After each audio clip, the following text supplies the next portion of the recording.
Lula e Bolsonaro agora precisam conquistar o voto de quem não quis votar para eles no primeiro turno. Quem será mais eficiente? Eleições 2022, comentário do dia. Uma semana da campanha de segundo turno já passou. E o que vimos nessa primeira semana foi a articulação dos dois candidatos em busca de apoios. Lula conseguiu o apoio do Ciro Gomes e da Simone Tebet, presidenciáveis derrotados na primeira rodada. Já Bolsonaro foi atrás dos governadores e deputados eleitos. Com os apoios praticamente todos definidos e sem nenhuma grande surpresa, agora começa o trabalho para fazer isso virar em votos. Uma tarefa nada fácil. No primeiro momento é muito difícil que migrem votos de um candidato para outro. O eleitor que votou no Lula no primeiro turno dificilmente votará no Bolsonaro agora e vice-versa. Há apenas uma pequena parcela de eleitores que podem rever o voto. Aqueles que se deixaram influenciar pelas pesquisas e votaram em Lula porque achavam que ele venceria no primeiro turno. Mas fora isso, é muito difícil algum voto migrar. Então o foco das duas campanhas será naquele eleitor moderado que votou no Ciro, ou na Simone, ou ainda em qualquer outro dos candidatos. É um eleitor que não queria votar no Lula e nem no Bolsonaro, e que agora terá que se posicionar entre os dois. Esse eleitor será o fiel da balança no próximo dia 30 de outubro. E o primeiro desafio das duas campanhas, tanto de Lula quanto de Bolsonaro, será entender o motivo que esse eleitor não votou neles no primeiro turno. Por que preferiram votar na Simone, no Ciro ou em outro, mesmo sabendo que esses dificilmente ganhariam?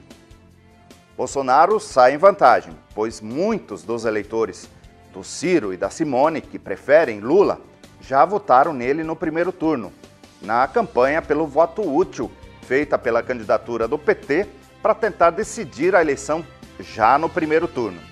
Mas só isso não garante que os demais votarão maciçamente em Bolsonaro nesse segundo turno. Numa votação que se projeta ser muito acirrada e deverá ser decidida provavelmente nos detalhes, o número de eleitores que não comparecerem às urnas também pode ser fator decisivo.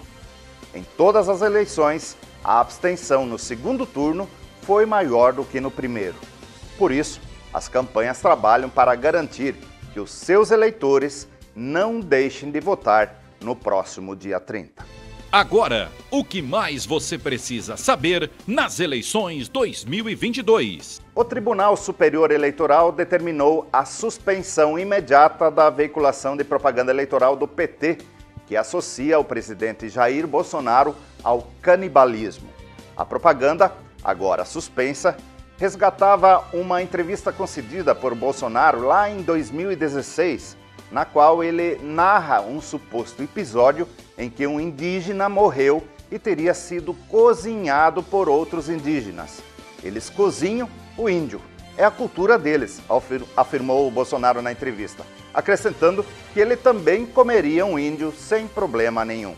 Dos 32 partidos existentes no Brasil, 20 decidiram apoiar um dos candidatos no segundo turno da eleição para presidente. 15 foram com Lula e 5 com Jair Bolsonaro.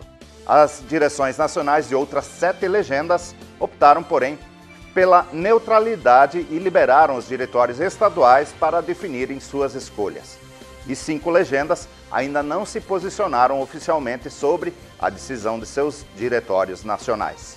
Lula e Bolsonaro confirmaram presença no debate presidencial organizada pelo pool de veículos de comunicações formado por Folha, UOL, TV Bandeirantes e TV Cultura, o primeiro do segundo turno das eleições. O evento será no próximo domingo, dia 16, às 20 horas.